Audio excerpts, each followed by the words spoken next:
В дом отца крымского бизнесмена, делегата Курултая крымских татар Али Озенбаша, пытались ворваться неизвестные вооруженные в масках. Об этом сообщил сам Озенбаш, сославшись на трансляцию камер видеонаблюдения.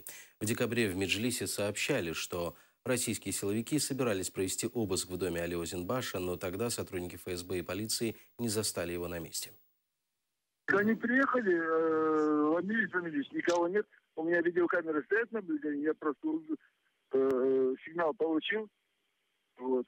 И в 6 часов утра они тут стучались, ломились, перелезли через забор, пытались дверь открыть. И все, после 8 уехали. Я никогда, в общем-то, не избегал. Если они вызывают меня, то я этого и выявляюсь. Вот. Но сейчас они меня не вызывают.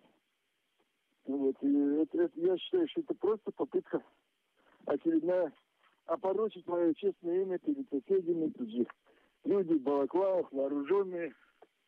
Понимаете, это же не первый раз происходит. Вот. То есть вот такая дискредитация.